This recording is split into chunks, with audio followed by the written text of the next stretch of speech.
Olá, pessoal, boa tarde.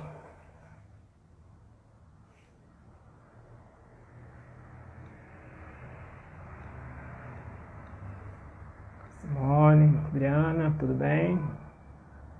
Deixa eu chamar aqui a Jana.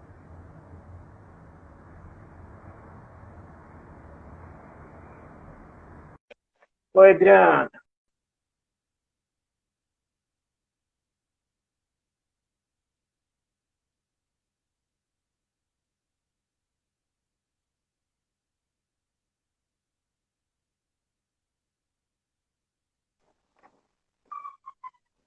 Pois é, tá Oi, me Jana. ouvindo? Sim, tá me ouvindo bem? Tô te ouvindo bem. O povo entrou antes de você, Jana. Como? Só botar o povo entrou antes de você. Vou só botar ao vivo que já Olha, entrou um monte de gente. olha, Brian, Rodrigo! querido, Simone, minha amiga. Gente, eu acho que tem um Ai, que vizinho que legal, resolveu. a gente vê as pessoas entrando, Rodrigo. Eu acho que tem um vizinho que resolveu fazer obra Gavião! hoje, hein? Carolzinha, gente, eu vou chorar. Gente, que alegria! Oi, amiga! Gente, que legal! Eu não Porque sei tá se a tendo uma. minha Eu não sei se a minha acuidade visual vai me permitir ler os comentários, porque eu vou ter que chegar muito perto, assim, para Não, a enxergar. gente passa para você. Pode deixar que a gente Tá está bom, anotando e a gente vai passar para você, tá? É, alguns momentos, talvez eu desligue aqui o microfone, porque eu acho que tem um vizinho que resolveu fazer obra aqui, que é uma batida danada. tá bom. E aí, se ficar muito ruim, eu vou, eu vou, Desligar o microfone, né?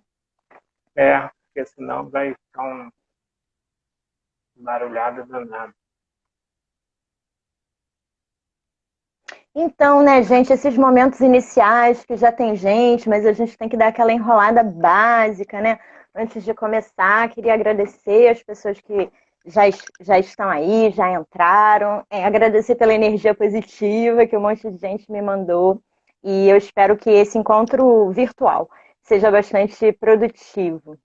E eu também não darei spoilers graves, porque o meu maior objetivo é estimular a leitura dessa obra para quem ainda não leu. E para aquelas pessoas que viram a série e ficam assim, ah, eu já vi a série, conheço tudo. Eu vou tentar desmistificar isso hoje, tá bom? E aí Gabriel vou disse que ficar o áudio está aguardando, bom. Valeu. o seu comando, tá, Zé? Tá bom. Vai tocar o quê? Não entendi nada. Olha a obra.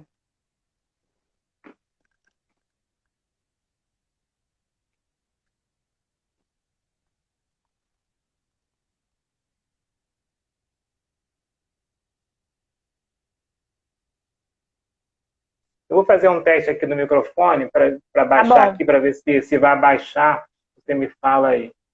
tá bom. Eu nem sei também onde mais aqui. É.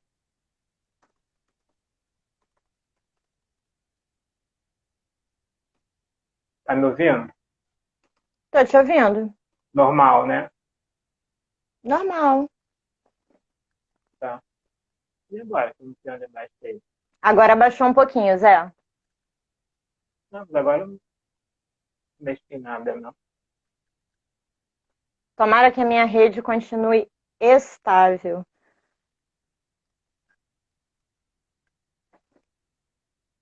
Acho que não tem onde baixar o microfone.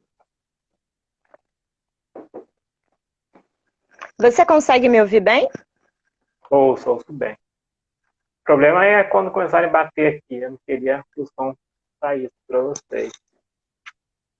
Só que eu não tô vendo a opção de desligar o microfone nesse negócio. Não tem. Bom, eu tento fechar aqui para ver se melhora quando começarem a Quer bater. testar, Zé? Quer testar agora que a gente está no comecinho? Alguma ferramenta Vê para se desligar o microfone? eu tô até vendo aqui do estagiário, se ela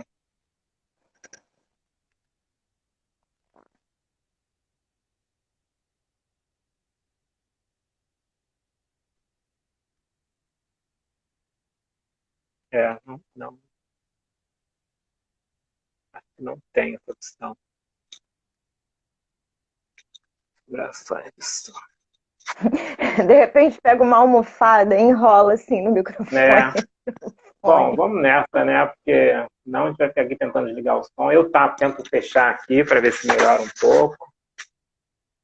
Para ver se baixa, mas enfim. Ah, melhorou. Quando você fez assim, melhorou. Ó, você me ouve bem quando eu falo? Abafou um pouco. Enfim, qualquer coisa eu bato na porta do vizinho. Ah, meu Deus, imagina. Embargo a obra. Vamos começar então, Zé? O que você acha? Vamos começar, vamos sim. Bom, pessoal, boa tarde a todos e todas que estão aqui mais uma vez, os que estão chegando pela primeira vez, é um prazer. Essa atividade faz parte das atividades do Exem Cultural, atividade de cultura da Escola SESC de Ensino Médio, que a gente está fazendo online durante esse período de quarentena. A gente vem fazendo as lives às quintas-feiras e hoje, então, a gente vai iniciar mais uma. Hoje nós estamos recebendo, então, a Jana, a professora Janaína. A Janaína é professora de literatura da Escola SESC de Ensino Médio, é mestre em Teoria da Literatura pela UF, né, e é uma leitora ávida, né, Jana? Sim, muito viciada em leitura. Bem-vinda, tá, Jana? Obrigada, Zé. Obrigada pelo convite. Eu que agradeço. E a Janaína vai conversar com a gente, né, eu estava falando aqui, sobre essa história distópica do conto da Aia, né, e as reflexões e desdobramentos que a gente pode fazer a partir desse romance. Essa obra foi escrita em 1985 pela autora canadense Margaret Atwood, tá? E, bom, vamos conversar um pouco com a Jana, então, ela vai iniciar esse bate-papo. Jana, com você, então. Obrigada, Zé. Bom, gente, desde o início, assim, do convite, eu fiquei pensando, né?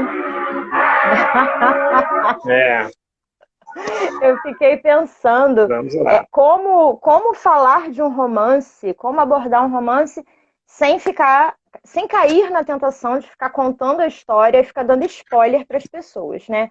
Então eu fiquei pensando dentro da minha mente o que eu podia fazer para atender a dois objetivos concomitantes. O primeiro era incentivar a leitura dessa obra fundamental. Leitura obrigatória, assim, em qualquer nível, assim. Para além do que a gente chama de leitura obrigatória na escola, é uma leitura obrigatória para a vida, especialmente para mulheres.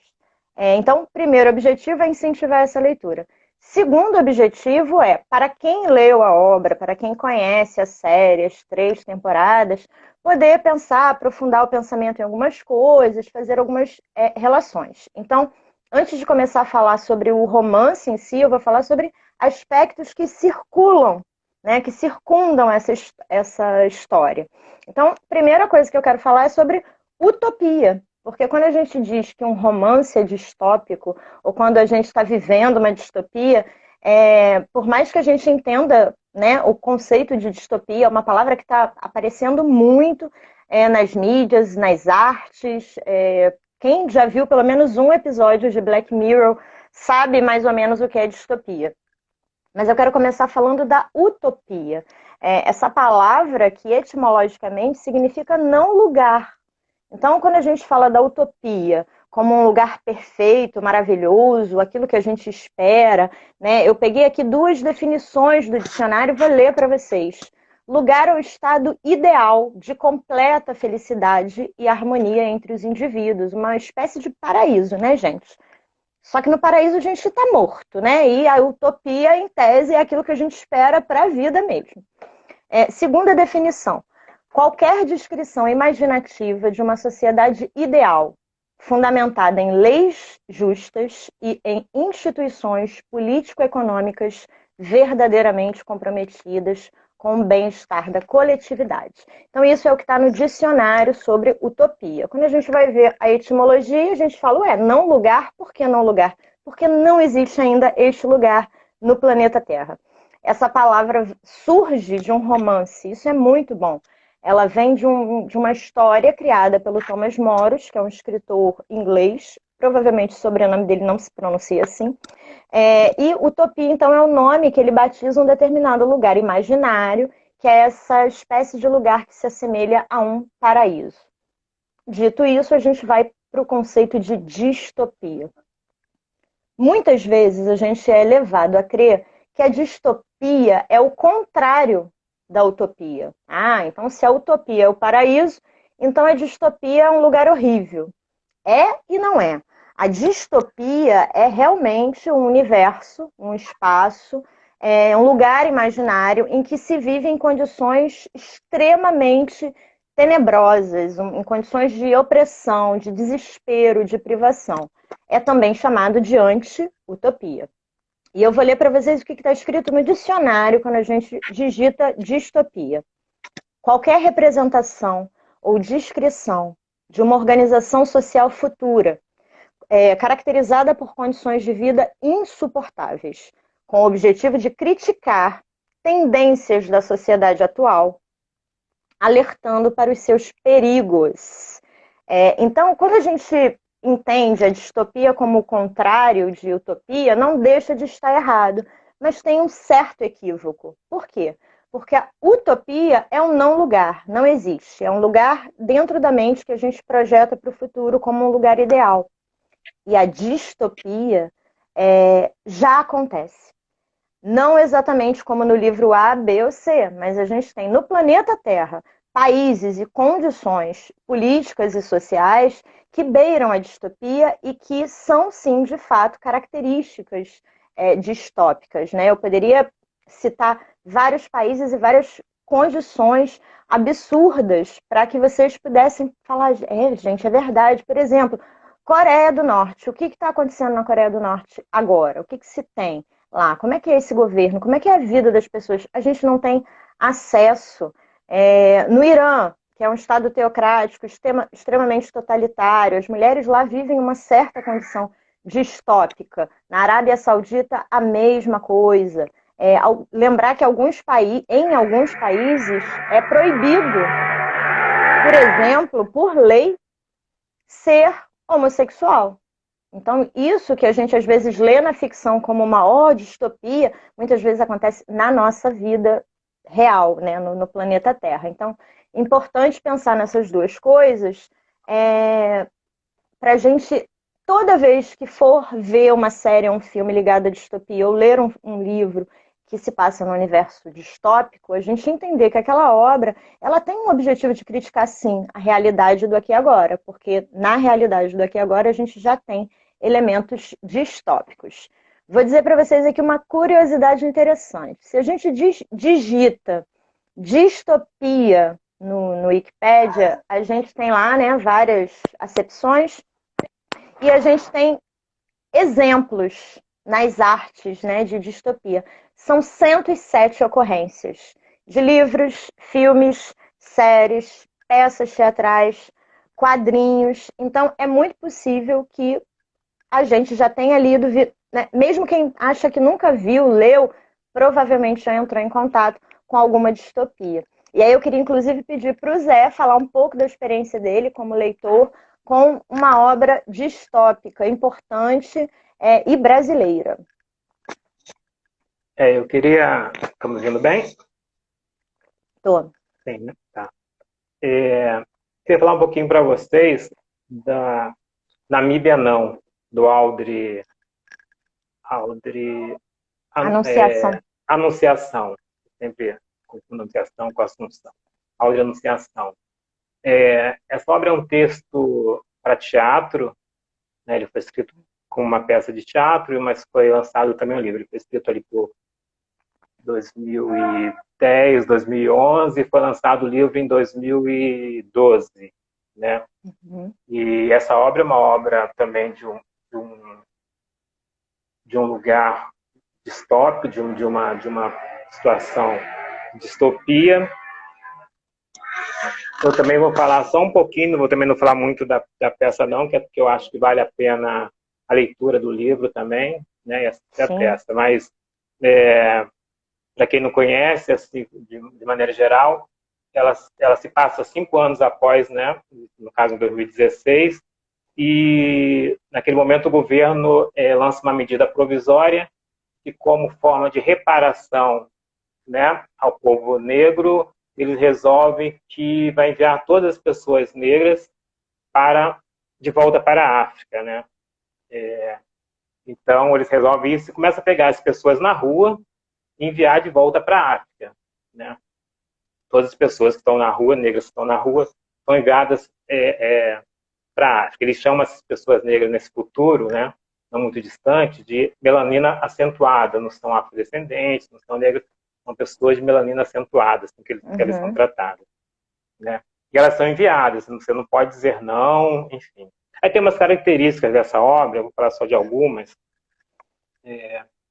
Por exemplo, a história do povo negro, do preto, hoje no Brasil, a gente não tem como saber hoje, por exemplo, de onde nós viemos, né? Isso foi uma das coisas que foi retirada de nós. Então, eles pegavam essas pessoas e mandavam para a África, independente do local, né? Ah, você vai para aqui, você vai para lá, tudo é África, né? Então, nós não reclama que eu estou te mandando de volta, cara. Você não quer, né? Você não quer fazendo uma coisa boa para você, você né? Não quer reparação, então estamos mandando vocês de volta.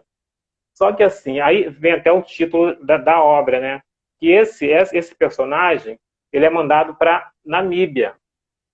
Né? Ele fala, Namíbia não, por que Namíbia? Namíbia se fala alemão, foi colonizado pelos alemães, eu não falo alemão, eu vou para Namíbia fazer o quê? Né? Aí vem o título da obra. Né? E, enfim, as pessoas são enviadas para esses continentes, vários países, dependente da origem, sendo que 2 personagens eles ficam confinados num apartamento, porque existia uma lei que dizia que o governo não podia entrar, a polícia não podia entrar nas casas das pessoas. Então eles ali estão seguros, são protegidos, então ali eles não podem entrar. Mas todos que estavam na rua são enviados para a África.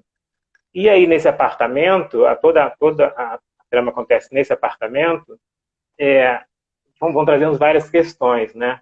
Então eu queria pontuar só algumas, né? Porque como a Jana falou, essa história da distopia pode ser distopia para uns, mas para outros é uma coisa muito real, né? É uma coisa que nós vivemos diariamente, né?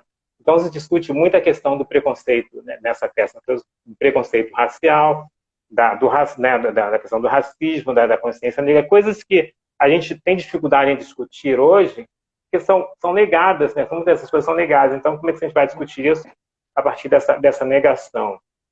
Né? Então, esse é um dos pontos que é discutido muito nessa obra, nessa peça, e que eu trago como paralelo para um momento real, para uma coisa real. Né? Esse texto é assustadoramente atual, apesar de ter sido escrito há uns anos atrás, ele é muito, muito, muito atual e real, né? E distópico, acho que ele tem muito pouco, né? Pelo menos para o povo negro. Então, são algumas questões que eu contei. Aí tem uma outra parte do texto em que o governo desliga a água, desliga a luz daquele bairro onde esses 2 rapazes, personagens, estão, né, dentro de casa. E aí vem uma revolta das pessoas, né? Não, saiam daí, eu quero minha luz, eu quero minha água de volta, né? E a gente pode fazer um paralelo com hoje em dia também, né? Em que momento a Adriana Anunciação, a Alessandra botou ali. Em que momento a gente percebe, né, da sociedade, aí a gente pode pegar esses vizinhos como sendo a sociedade, que eles se voltam, né, para a gente nessa revolta, né? Bom, você é legal estar aqui, mas até um certo ponto. Daí para frente, não. Você tem que ir para lá, né? E eu não vou me estender muito na questão. Acho legal deixar essa que vocês leiam essa obra, o que a peça talvez não circule mais, não está circulando mais, mas agora, talvez esse ano ou ano que vem, vai ser lançado o filme vai ter o título Medida Provisória, né? Que é dirigido pelo Lázaro Ramos, que também dirigiu a peça. Excelente. Então, eu acho legal ver. Queria botar só mais um ponto aqui, é que, assim, quem são esses personagens? Esses personagens, quando esse texto não fala, por exemplo, não está falando da periferia, das favelas, está falando de dois personagens que estão dentro da normalidade, né, entre aspas. É um advogado e um estudante de direito. Eles fazem parte daquela vida social ali, né? Então, quem são esses personagens? São aqueles personagens que estão no restaurante, que estão no aeroporto, que estão na faculdade, né? Uhum. O que o governo faz? Ele tira essas pessoas dali, né? A solução, vamos tirar essas pessoas daqui, vamos mandá-las para a África. E se a gente fizer um paralelo hoje em dia, acontece muito, né? Vamos tirar essas pessoas daqui, vamos confiná-las em outros lugares, nas favelas, né? Num gueto qualquer, né? Isso acontece demais. Então, mas o que essas pessoas que estavam ali, que estão integradas nesse gueto, nessa sociedade, nessa vida social, o que elas têm de diferente que incomoda tanto aquela turma? A cor. A cor é o crime dessas pessoas. Simplesmente isso. Então, essa obra traz muito isso da discussão. Acho que vale muito a pena a leitura, vale muito a pena, se possível, né, assistir essa obra, se ela voltar. E eu acho que o filme também vai ter bastante impacto, né, nessas questões. Era isso assim, que eu queria colocar sobre esse texto, que é um texto, como a gente estava falando, né, que fala de distopia, mas que é uma coisa muito real, né? Sim. Zé, obrigada. Essa obra é maravilhosa. Agradeço muito a Alessandra Magalhães, que foi quem me emprestou o exemplar dela, para eu poder trabalhar no clube de ficção, no clube de leitura dramatúrgica, que teve já na escola em alguns anos, né? E é uma leitura fundamental. Tanto essa obra quanto o Conto da Aia e outras distopias chamam a atenção para uma coisa muito interessante. Sempre existe um grupo de oprimidos, né? E um grupo de opressores. Muitas vezes, quando a gente não se vê num grupo de oprimidos, a gente dizer que o problema não é meu. Acontece que um dia o problema é nosso. Então, essa obra do Aldri e o Conto da Aia, da Margarete, mostram que nós não podemos ser cúmplices dos opressores, mesmo que nós, numa determinada distopia, tenhamos certos privilégios, que é o que acontece no Conto da Aia. Então, assim, vou falar mais agora sobre o livro, né? Antes eu vou fazer só aqui uma militância, que é a seguinte: quando a gente fala de autores de distopia, de romances distópicos, alguns nomes saltam, né? O nome do George Orwell, maravilhoso, com 1984, do Aldous Huxley, com O Admirável Mundo Novo, e A Ilha, que são dois livros fabulosos. E tem mais dois autores também muito mencionados, que são o Philip Dick, conhecido como PKD, né, ele usa essas iniciais, ele publicou 5 distopias, quer dizer, 5 romances distópicos, ele revolucionou esse subgênero na ficção, digamos assim, e o Michael Moorcock, que publicou 3 livros, que é um número também considerável. E esses nomes sempre aparecem, óbvio, não só pela qualidade literária, mas também pela quantidade de obras. E aí me salta aos olhos, né, o fato de que o nome da Margaret Atwood não costuma aparecer. E eu me pergunto por quê, já que ela escreveu 5 distopias. Ela escreveu O Conto da Aia, que foi publicado em 1985. Ela publicou Os Testemunhos, Os Testamentos, eu sempre confundo o nome desse livro, Os Testamentos, que foi publicado no finalzinho do ano passado, que é a continuação do Conto da Aia, que é, meu Deus, maravilhoso. Ela publicou uma trilogia sinistra e apavorante, que são Oryx e Crake, a primeira, O Ano do Dilúvio, a segunda, e Média Adão, a terceira. Então é assim, uma obra super complexa, com uma estrutura narrativa elaboradíssima, cheia de narradores. E, veja, ela autora escreveu 5 distopias e o nome dela não aparece como uma das referências em distopia, né? E eu acho que tem a ver com o gênero, né? Então eu milito mesmo, né, em relação a isso. A própria autora considerou o Conto da Aia uma distopia especulativa, uma ficção especulativa. O que ela quis, né, dizer com essa nomenclatura? De acordo com aquilo que ela via no mundo, né, principalmente a reação conservadora nos Estados Unidos na década de 80, após, né, o boom do movimento movimento feminista branco, né, diga-se de passagem, que acontece nos Estados Unidos, começa a ter uma reação conservadora muito forte. E ela começa a observar algumas coisas, e ela, então, escreve esse livro especulando como seria o futuro caso não houvesse nenhum tipo de mudança, né, naquela estrutura dominante, bastante machista e misógina. Então, esse livro é uma especulação, mas ela também é considerada uma distopia misógina e uma distopia religiosa, né? E aí eu preciso falar da epígrafe do livro para poder fazer um desdobramento.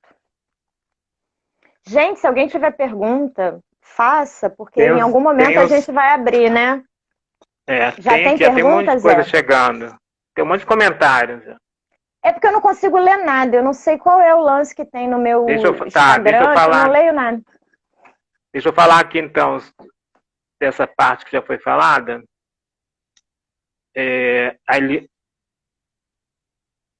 A Eliane falou, sociedade ideal para quem, né?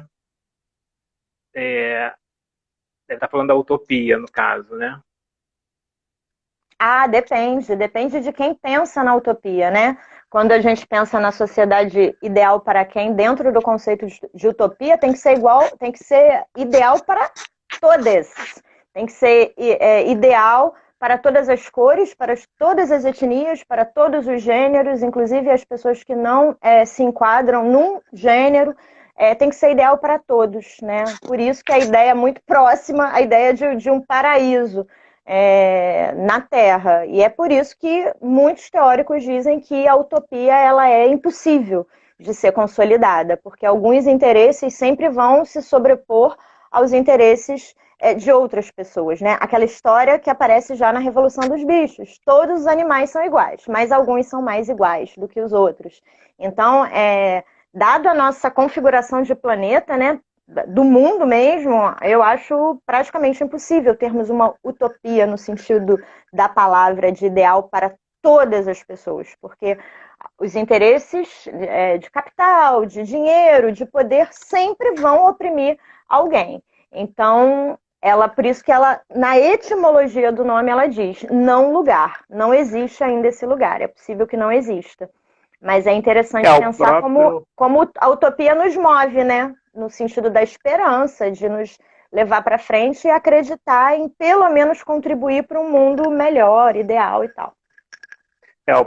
Esse próprio livro do Thomas Morus aí, quando inventa, né, que aparece o termo utopia, esse não lugar da utopia que ele cria, tinha escravos nesse lugar, né? Quer dizer, é um lugar que é isso, é bom para quem, né? Bom para quem?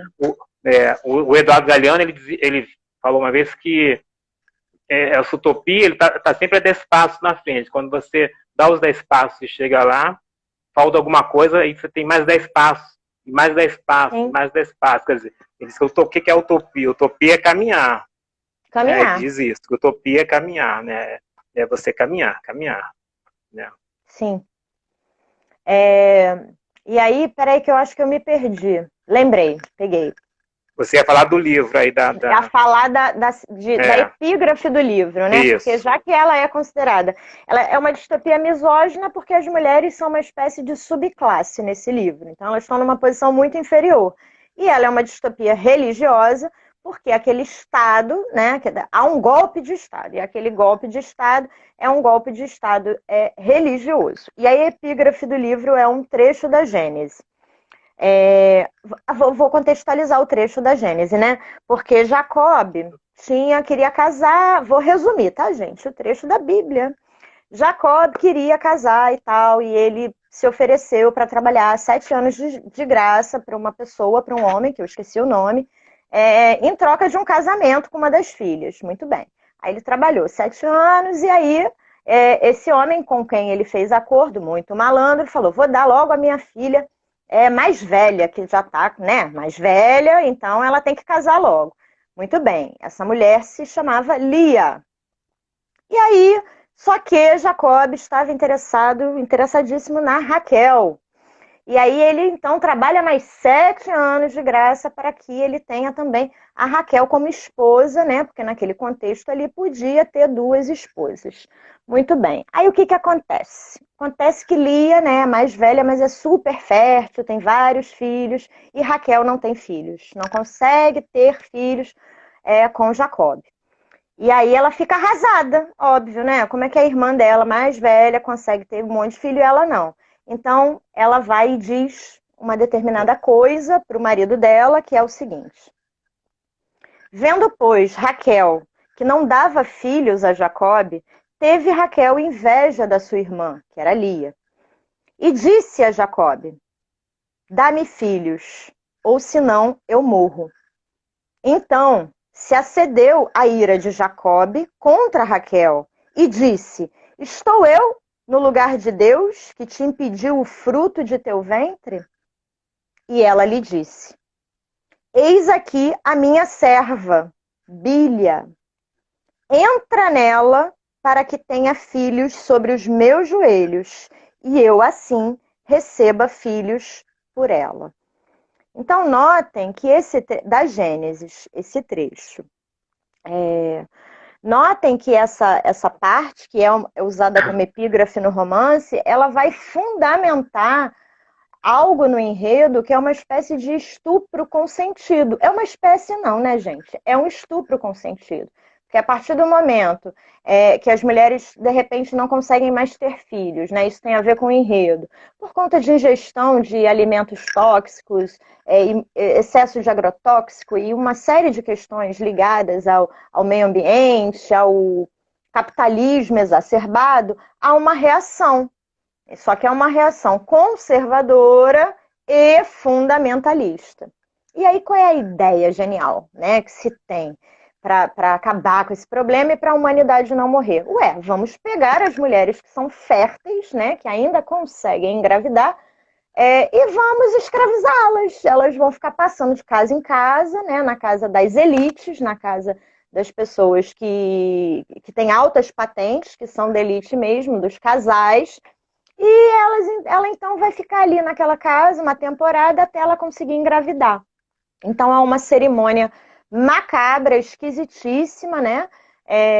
Em que esse trecho é lido para que então haja ali uma relação sexual com a presença da esposa, inclusive. Então essa mulher, que é a Aia, ela é usada como uma escrava sexual para gerar filhos que não serão dela, muito importante frisar isso, né? Assim que essa criança nasce, ela pode até amamentar, mas essa criança é o filho, é a filha daquele casal, né? Daquele posto.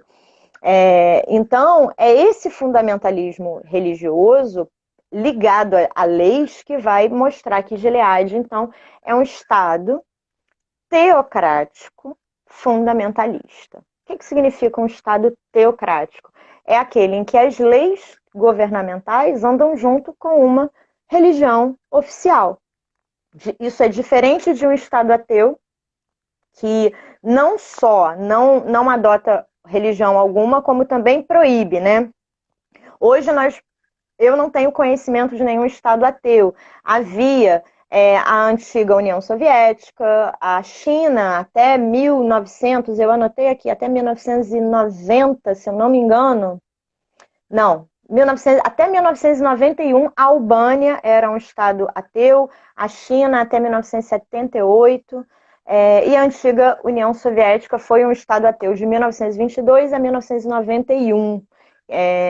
Então, hoje, eu não tenho notícia de algum país que proíba persiga e prenda pessoas ou instituições religiosas, mas um Estado ateu seria isso, aquele que nega a religião, que a entende como um ópio do povo, né, nas palavras lá de Marx.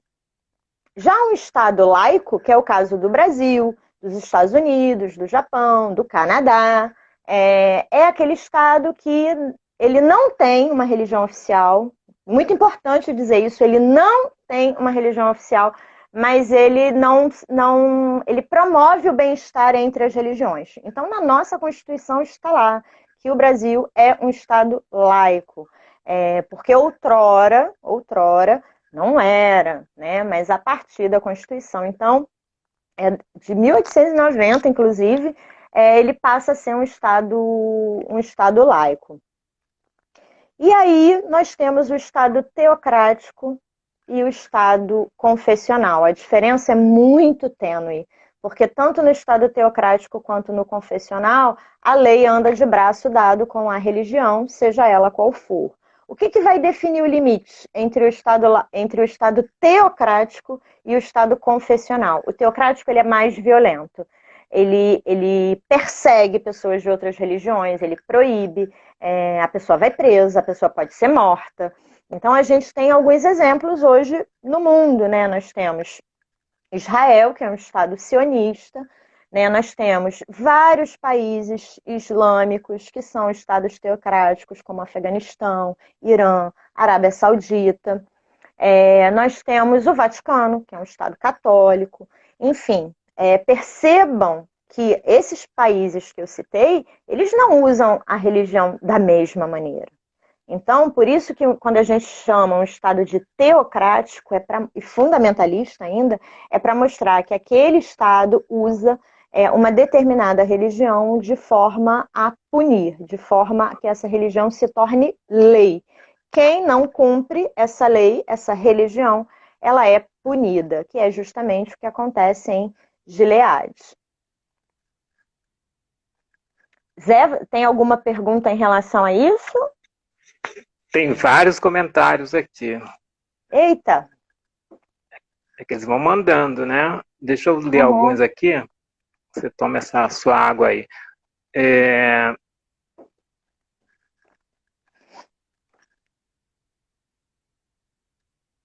A Liliane disse, distopia, mais real do que se pensa. Sim. Deixa eu pular aqui. Ver se eu consigo ler todos. A Cláudia disse que o espetáculo é maravilhoso. Namíbia, né? A Patrícia disse, sociedades que enfrentam situações distópicas no presente e no passado. O que mais?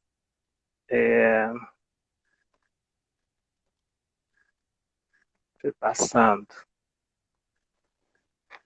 Patrícia, de novo, criticar a tendência da sociedade atual, alertando para seus perigos. Nossa, que ótimo esses comentários, porque já estão dando assim mó link para o que eu vou falar na sequência. Muito bom.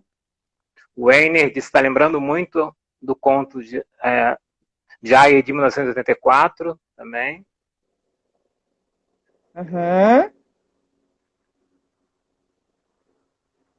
Calma aí que tem vários.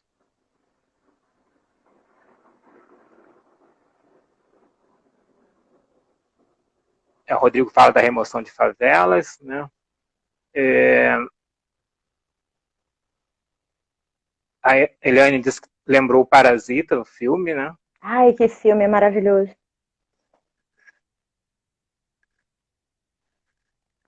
que mais aqui? Zé, então enquanto você vai filtrando aí os comentários, eu já vou aproveitando o link. Nossa, meu telefone está mexendo sozinho. Eu não estou acreditando que ele está tocando. Adivinha, São Paulo. Vou aproveitar alguns comentários que falaram que a gente já vive, né, uma realidade muito próxima à distopia, para dizer que uma distopia ela não acontece de repente, se acorda, nossa, olha, estou vivendo numa distopia. Ela vai acontecendo aos poucos e, em geral, como é que começa? Como é que a democracia ela começa a ser ameaçada? Ué, o que democracia tem a ver com isso? Tudo, tudo. Porque em todas as distopias nós temos o rompimento da democracia. Então, todas as vezes que uma democracia começa a ser ameaçada, isso não acontece de repente, isso vai acontecendo aos poucos, né? Então, toda vez que absurdos começam a ser naturalizados, e que a gente vai deixando para lá, ou que a gente não vai dando muita importância, isso vai crescendo até culminar no que pode vir a ser um golpe de Estado real. Então, eu vou falar alguns fatos preocupantes, né, do nosso país. Vou trazer para o Brasil porque somos brasileiros e brasileiras. Feminicídio. O Brasil é o 5º país no mundo com maior índice de feminicídio. É o 5º país que mais mata mulheres pelo fato delas serem mulheres. Altíssimos índices de estupro, assédio, violência doméstica, violência física e psicológica, diferença salarial para o mesmo cargo entre homens e mulheres, e diferentes práticas de machismo que diariamente são disseminadas ao vivo, e agora a gente está num momento mais de isolamento, né? Em que pelo menos deveríamos estar em isolamento, então as redes ganham uma força maior, digamos assim. Então a gente vê a disseminação de falas absurdas e misóginas demais através da rede, tanto de pessoas anônimas, que, digamos assim, talvez não tenham um impacto muito grande, né, em termos de opinião pública, mas também de pessoas que são consideradas influenciadoras, né? E isso é muito perigoso, porque pessoas que influenciam pessoas, ela tem um poder de disseminar pela palavra, seja o que for, seja ódio, seja absurdo e tal. E aí eu quero dar... Tem muitos exemplos. Se eu fosse dar todos os exemplos de comentário absurdo que a gente tem na rede, misógino, sexista, iam ser assim, ia ser a live eterna, né? Muitos anos fazendo live. Mas eu destaquei um por ser muito recente. Aconteceu há 12 dias exatos, né? Aconteceu no dia 16 de maio desse ano, e não é uma coisa assim proibida de dizer, porque a própria pessoa divulgou nas suas redes sociais. Essa pessoa é o Ítalo Marcilli, ele é médico, influenciador digital, tem vários livros publicados, tem muitos seguidores, ele inclusive ele é autor de um best-seller, sendo atualmente o livro mais vendido na categoria psicologia na Amazon. Então, veja, é uma pessoa que tem um poder de alcance muito grande e, portanto, o estrago pode ser muito grande também.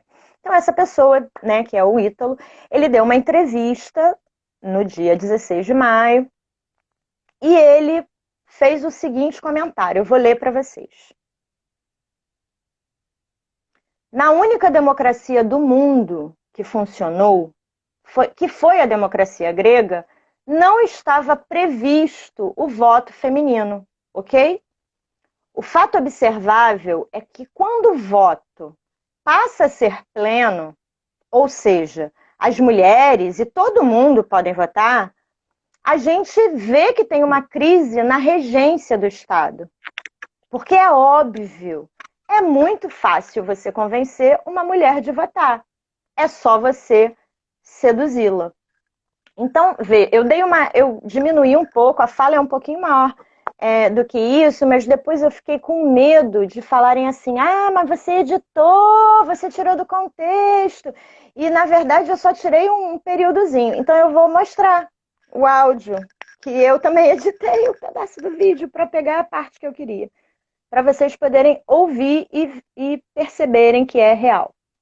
A democracia grega, a única democracia do mundo que funcionou foi a democracia grega, não estava previsto o voto feminino, ok? Não estava previsto o voto feminino. O fato é que a gente vai vendo que o mundo, isso é um fato observável.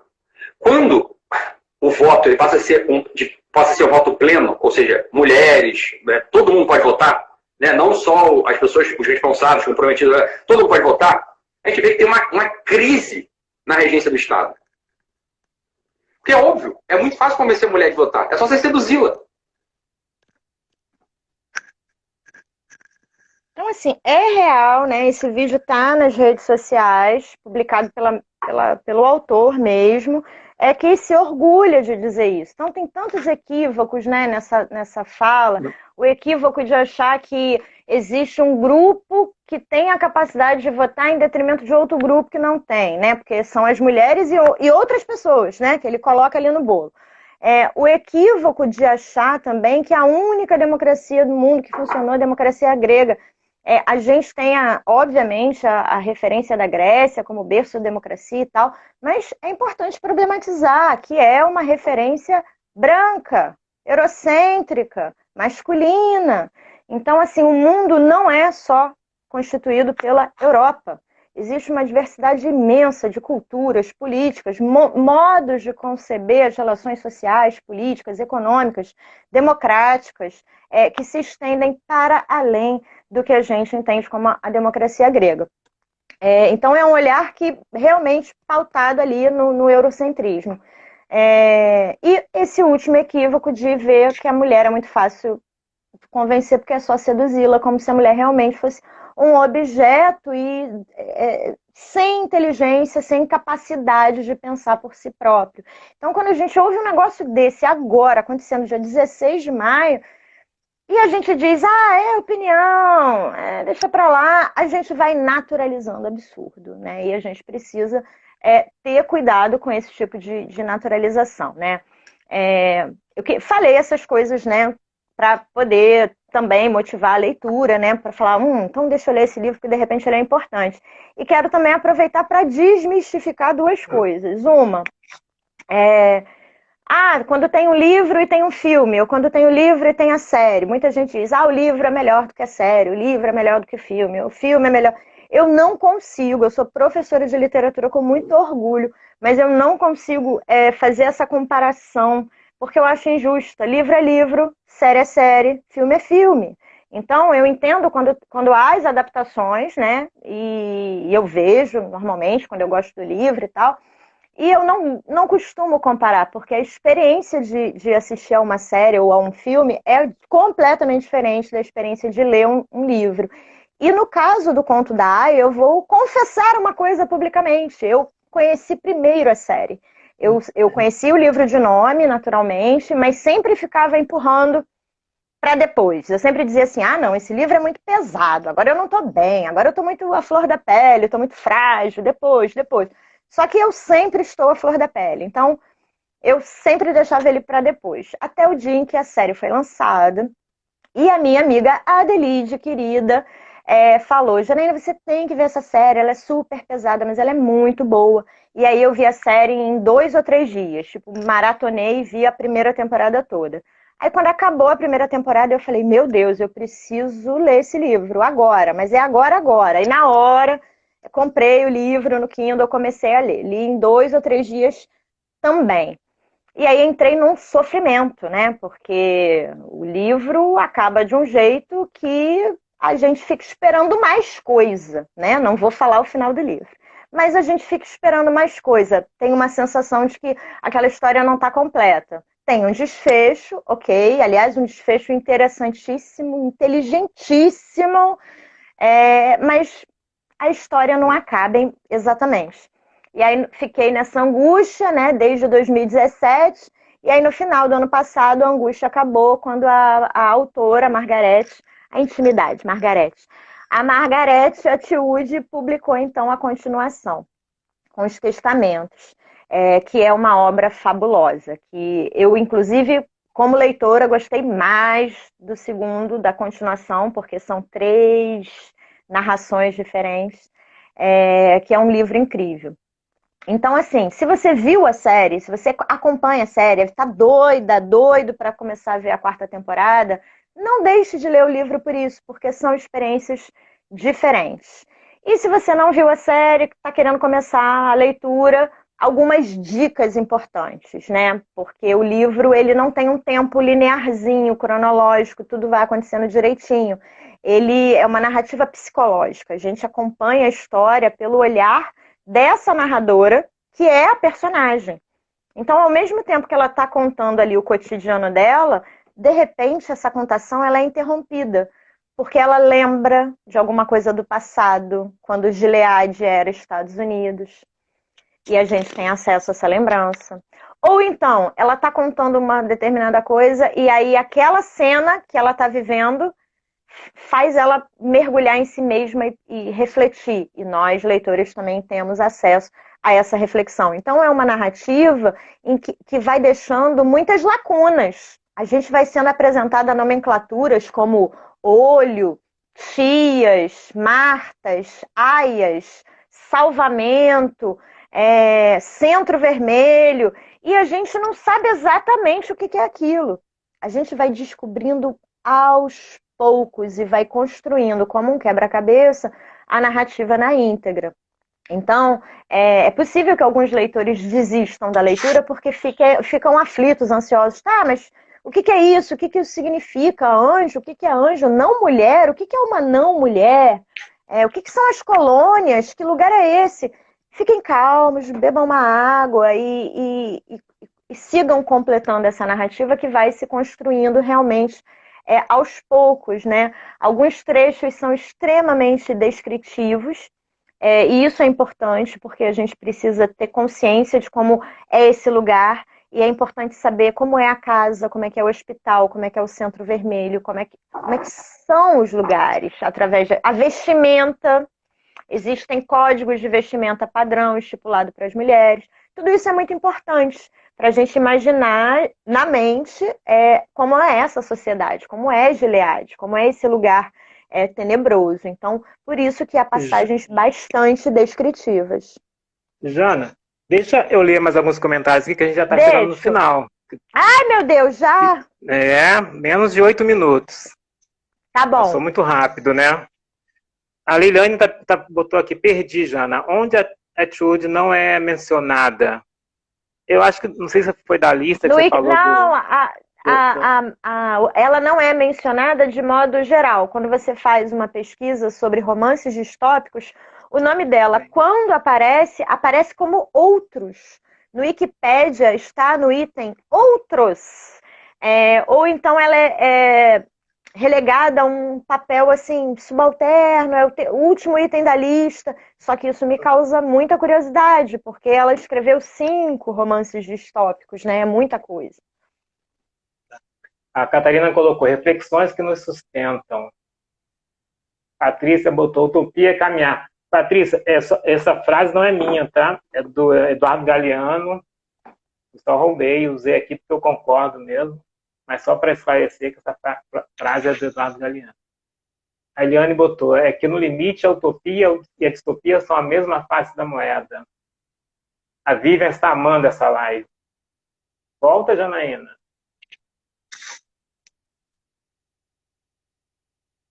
Esperar a Janaína voltar.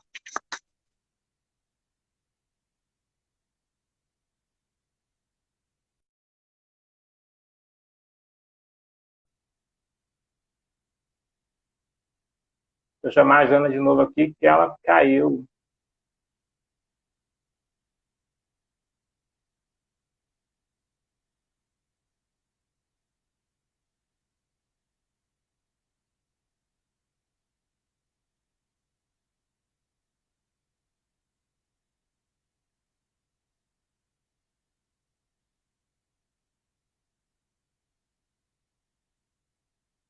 Só um instantinho. Eu estou esperando a Jana voltar.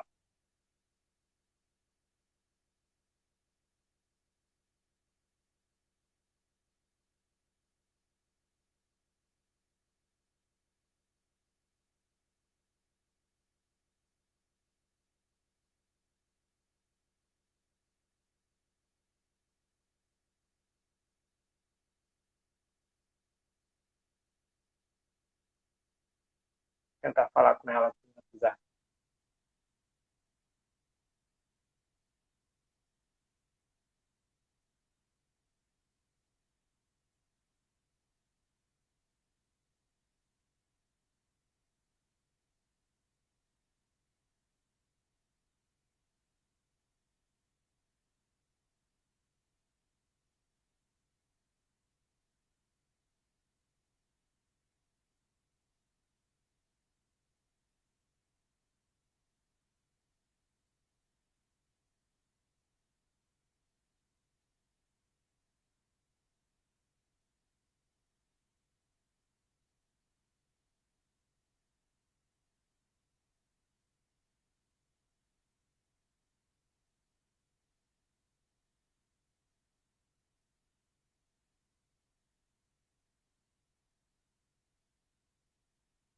Ela vai voltar agora. Espera aí.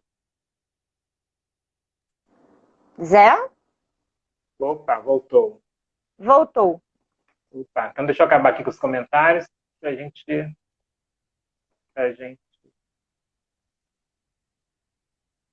Agora, deixa eu ver onde eu parei.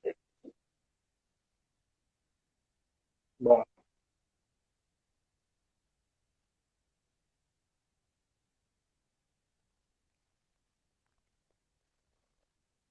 Zé, eu acho que eu consegui falar tudo o que eu queria falar. Enquanto você acha aí os comentários, eu só vou dizer a última Sim. coisa. As pessoas estão escrevendo. A Adriana falou assim: Jana, volta, Jana. Será que as pessoas não estão me vendo? Porque eu estou É porque te demora um vendo. pouquinho, o comentário demora um pouquinho para chegar. Ah, tá. Queria finalizar a minha fala com uma seguinte reflexão. Tudo que acontece em Gilead, tudo que acontece nessa obra de ficção distópica, acontece por um golpe. Mas esse golpe só tem êxito porque as oprimidas, que são as mulheres, elas são colocadas em castas e elas não se unem. Acaba acontecendo uma rivalidade entre elas. Então, a minha proposta de reflexão não sejamos cúmplices de nossos opressores. Por mais que, às vezes, uma mulher discorde de outra ou critique a outra, isso é uma coisa legítima, mas nós precisamos nos apoiar naquilo que nos une, na condição de mulheres. É muito importante exercitar a sororidade, a cumplicidade entre nós, porque o opressor anda à espreita de uma mínima fragmentação. Nós somos vulneráveis num Estado democrático ameaçado e nós somos vulneráveis em vários aspectos. Então, mulheres do mundo, unam-se. A luta é de todas. Enquanto houver uma única mulher sendo subjugada, sendo oprimida, essa precisa ser uma luta de todas. É isso que eu queria finalizar falando, Zé, para você poder terminar com os comentários. Vou ler só umzinhos aqui, porque nós também estamos agora com menos de 2 minutos. Natan Souza diz: a laicidade no Brasil é um conceito demasiado abstrato. Já o fundamentalismo vai ganhando cada vez mais concretude. Com certeza, Natan. Adriana diz: Jana, rainha. Gavião diz: escroto demais. Milena diz: temos problemas históricos nisso aí. Historiadores com olho tremendo. Marlo falou: o pior é o fato dele não estar sozinho. ABMRQS. Ananda. Ananda do primeira turma, 2008. Tá. Ananda, querido. Quero participar da roda de leitura, hein? Eu fico na dúvida se esse tipo de discurso é cortina de fumaça. Bom, eu não entendi. Eu fico na dúvida. O que, Zé? Não entendi o finalzinho. Esse discurso é cortina de fumaça. Uhum. Temos muitos comentários. Felizmente não vai dar para ler todos, porque estamos chegando ao final. Menos de 1 minuto aqui, 30 segundinhos. Queria agradecer, Jana, por participar aqui. Obrigada, Zé. Obrigada, gente. Aos professores de Código de Linguagem e Literatura, a todos que estiveram aqui, tá? Todos e todas que estiveram aqui com a gente. Quinta-feira que vem estamos aqui de novo com mais uma live. Terça-feira temos a roda de leitura na plataforma. Inscrevam-se lá. Tá bom? Comigo. E com a Jana, inclusive, exatamente. Vou falar do Luiz Vilela. Um beijo a todos. Gente. Zé, obrigada. Obrigada.